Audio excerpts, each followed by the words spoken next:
નમસ્તે મિત્રો, ફરીવાર આપણી વચ્ચે ઉપસ્થિત થવાનું થયું છે. આપણે અગાઉના લેક્ચર્સમાં જ્યારે એક્ટિવ અને પેસિવ વોઇસની ડેફિનેશન, એના પોઈન્ટ્સ ટુ રિમેમ્બર અને પર્સનલ પ્રોનાઉન ચેન્જીસ જોયા. તો હવે કાળ વાઇઝ એની અલગ અલગ પેટર્ન હોય છે. એ અલગ અલગ પેટર્ન પ્રમાણે વાક્યો કઈ રીતે એક્ટિવમાંથી પેસિવમાં ફેરવાય છે આપણે જોઈશું. તો આપણે એક્ટિવ અને પેસિવની વાત કરીએ તો જે વાક્ય અફર્મેટિવ સેન્ટેન્સમાં છે એ વાક્ય પેસિવ વોઇસમાં અફર્મેટિવમાં રહેશે. જે વાક્યો નેગેટિવમાં છે નેગેટિવમાં જ રહેશે. જે વાક્યો ઇન્ટ્રોગેટિવમાં છે એ વાક્યો ઇન્ટ્રોગેટિવમાં જ રહેશે. તો હવે એક્ટિવ અને passive વોઇસમાં simple present ટેન્સમાં affirmative sentences એટલે કે હકાર વાક્યો, હકાર વાક્યની પેટર્ન આપણે જોઈએ કે the sun rises in the east. આવું વાક્ય ખાલી કહું છું. Example: subject, main verb, S object યા અધર વર્ડ્સ. આ અફર્મેટિવની વાક્ય રચના છે. Into passive voice object first, then after the emissary, then after the pp, then after the by plus subject. So here I write the first sentence.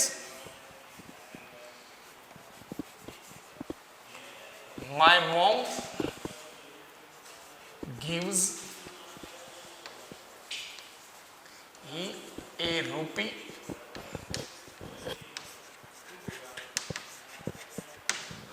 અહીં આપણે જોઈ શકીએ છીએ કે સાદા વર્તમાન કાળનું વાક્ય છે. એસ અથવા તો ઈએસ લાગેલું છે. વાક્ય સાદું છે ને વાક્યના અંતે ફૂલ સ્ટોપ છે. વાક્ય બિલકુલ સાદું છે. તો એક્ટિવ વોઇસમાં સબ્જેક્ટ, એસઈએસ, ઓબ્જેક્ટ અને અધર વર્ડ્સ છે. તો into passive voice object come first. અહીં ઓબ્જેક્ટ બે આપેલા છે. ઓબ્જેક્ટ બે આપેલા છે. આ મુખ્ય કર્મ છે તો આ ગૌણ કર્મ છે. હવે આ વાક્ય બે રીતે બનશે. આપણે જોઈ શકીએ છીએ કે મુખ્ય કર્મ જ્યારે આગળ લાવવું હોય તો આપણે પેસિવ વોઇસની વાક્ય રચના જોઈએ કે ઓબ્જેક્ટ આગળ લાવ્યા તો એ રૂપી આગળ આવે છે. એ રૂપિયો એક વચન છે એટલે એમિઝારમાંથી શું મૂકવાનું થશે? ઇઝ. એ રૂપી is.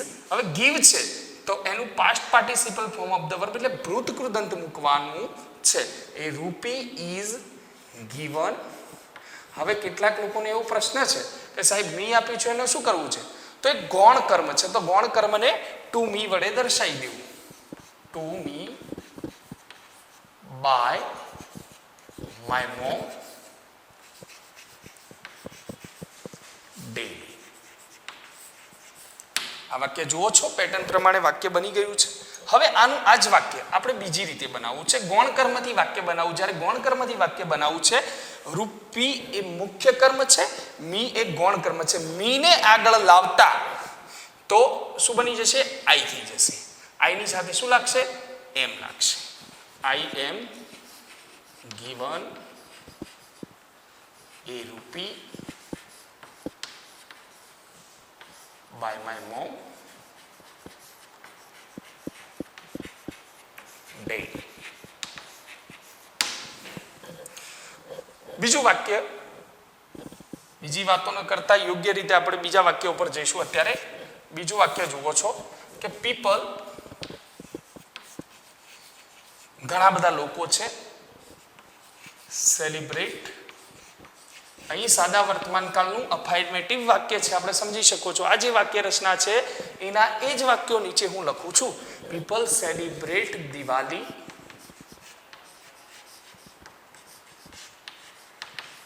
with great joy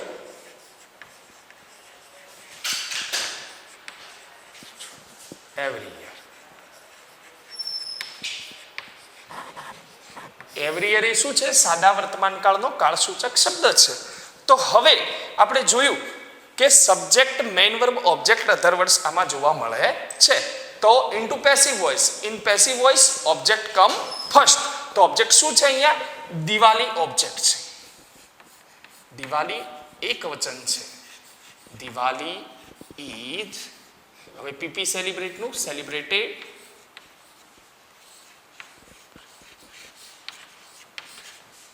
with great Joy.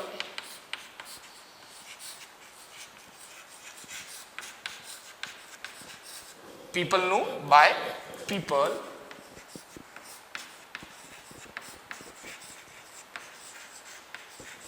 Every year. હવે આપણે જોયું કે અફર્મેટિવ સેન્ટેન્સના આપણે અલગ અલગ પ્રકારે આના વાક્યો જોઈ ચૂક્યા છીએ કે subject main verb S object other words આ એક્ટિવ વોઇસની વાક્ય રચના છે. પેસિવ વોઇસમાં object come first, then after the કાળ પ્રમાણે યોગ્ય સહાયકાર એટલે ટુ બી ના રૂપ, ત્યાર પછી એનું past participle form of the verb by plus subject મૂકવાનું છે. તો આ બંને વાક્યો અફર્મેટિવ સેન્ટેન્સના મેં બનાવ્યા છે, એ જોઈ શકો છો ને. ઘરેથી આપણે 5 વાક્યોની એક્સરસાઇઝ પણ કરવાની છે. હવે એના પછી next negative sentence. Into negative sentence, that is the formula of the active voice. In active voice, subject come first, then after the do does, then not, main verb, object and other words. Other words પણ આપણે લખી શકીએ છીએ. આ છે negative વાક્ય રચના. હવે passive વોઇસમાં આપણે જાણીએ છીએ કે કર્મ આગળ આવી જતું હોય છે. હવે ડુ ડઝ નીકળી જશે અને એમિઝારનો ઉપયોગ થશે. પેસિવ વોઇસની વાત કરું છું, શેનો ઉપયોગ થશે? એમિઝારનો. નોટની જગ્યાએ નોટ જ, અને જ્યારે મેઇન વર્બ છે એનું આપણે શું કરવાનું છે? પાસ્ટ પાર્ટિસિપલ એટલે કે પીપી ભૃત કૃદંત રૂપનો ઉપયોગ કરવાનો છે. ત્યાર પછી બાય પ્લસ સબ્જેક્ટ. હવે પ્રથમ વાક્ય આપણને આપ્યું છે I do not eat banana. અહીંયા જુઓ એક્ટિવ વોઇસમાં આઈ શું છે? સબ્જેક્ટ છે. આ ડુ ડઝ આપેલું હશે એટલે કે આઈ ની સાથે ડુ હોય, આઈ વી યુ દે સાથે ડુ, ઈ સી ઈટ સાથે ડઝ લાગશે. હવે ડુ નોટ ઈટ એ ક્રિયાપદ છે, વર્બ છે, મેઇન વર્બ છે, અને બનાના એ ઓબ્જેક્ટ છે. બરોબર છે? તો અહીંયા આપણે ઓબ્જેક્ટ આગળ લાવવાનું છે. જોઈ શકો છો ઓબ્જેક્ટ શું છે? બનાના. બનાના એક વચન, તો બનાના પછી ઇઝ, નોટનું નોટ, ઈટ, એટ અને ઈટન, વર્બ 3 ઈટનું શું થાય? Eaten. Is not eaten by personal pronoun મેં શીખવાડ્યું હતું કે બાય મી. હવે બીજું વાક્ય જોઈએ અહીંયા કે the star does not give the light. તો અહીંયા લાઇટ આગળ આવી જશે. શું થશે? લાઇટ એ ઓબ્જેક્ટ છે. લાઇટ ઇઝ પછી not, light is not given by the star. અહીંયા જોયું કે એક્ટિવ વોઇસની વાક્ય રચનામાં કરતા આગળ હોય છે અને જે કર્મ હોય છે એ પેસિવ વોઇસમાં આગળ આવી જતું હોય છે.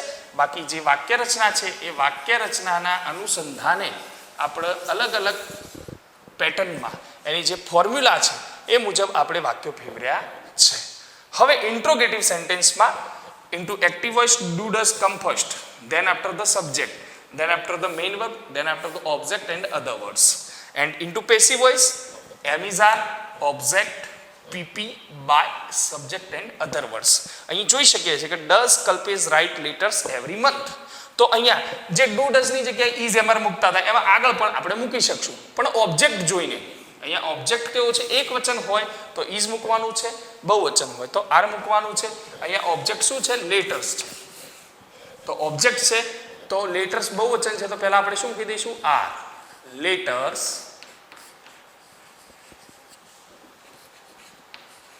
રાઇટ નું શું થશે? રાઇટ, રોટ અને written. Are letters written by Kalpesh every month. અને વાક્યના અંતે પ્રશ્નાર્થ ચિહ્ન એક્ટિવથી પેસિવ વોઇસમાં લઈ જતા હોય અને પ્રશ્નાર્થ ચિહ્ન હોય તો પ્રશ્નાર્થ ચિહ્ન મૂકવાનું રહેશે. હવે ડુ યુ લાઈક હોકી? અહીંયા હોકી એ ઓબ્જેક્ટ છે, એક વચન છે, તો ડુ ની જગ્યાએ શું મૂકીશું? અહીંયા જોઈ શકીએ છીએ તો એમિઝારમાંથી is. Hockey liked by you. વાક્યના અંતે પ્રશ્નાર્થ ચિહ્ન. એક જ પેટર્ન બાકી છે ને એક વાક્ય પટી જાય છોકરો ખાલી વર્ડ. હવે હું વાળા વાક્યોનું પેસિવ વોઇસ આપણે જોઈશું. આપણે અફર્મેટિવ સેન્ટેન્સ, નેગેટિવ સેન્ટેન્સ અને ઇન્ટ્રોગેટિવ સેન્ટેન્સ ત્રણેય વાક્ય રચના જોઈ છે. તો ત્યાર પછી હું વાળા વાક્યોનું પેસિવ વોઇસ કઈ રીતે થાય? તો એક્ટિવ વોઇસ આપણે જોઈએ છીએ તો એમાં હું, મેઇન વર્બ, એસ, ઓબ્જેક્ટ યા અધર વર્ડ્સ જે રીતે વાક્ય આવે છે એ રીતે. પણ હવે હું વાળી વાક્ય રચનામાં કરતા શું બની જશે? બાય હુમ થઈ જશે. બાય હુમ પછી જેવું ઓબ્જેક્ટ હોય, ઓબ્જેક્ટ જેવો હોય કે ઓબ્જેક્ટ એક વચન છે તો ઇઝ મૂકવાનું થશે, ઓબ્જેક્ટ બહુવચન છે તો આર મૂકવાનું થશે. અને જે ક્રિયાપદ છે એનું પાસ્ટ પાર્ટિસિપલ કરવાનું થશે એટલે કે ભૂત કૃદંત રૂપ મૂકવાનું થશે ને અધર વર્ડ્સ અને વાક્યના અંતે પ્રશ્નાર્થ ચિહ્ન. અહીં વાક્ય તમને આપેલું છે. વાક્ય જોઈ શકીએ છીએ કે હું ટેક્સ બ્રેકફાસ્ટ એવરી મોર્નિંગ. હવે પહેલા વાક્યનો અહીં જવાબ લખવો છે. અહીંયા વાક્ય રચના પ્રશ્નાર્થ વાક્યની હું વાળી વાક્ય રચના છે. તો હુંનું શું કરશો પહેલા આપણે પેસિવ વોઇસમાં જોઈએ. તો શું કરશો બાય હુમ. હવે એમિઝાર છે તો બ્રેકફાસ્ટ કેવું છે એક વચન ઓબ્જેક્ટ જોવાનું છે.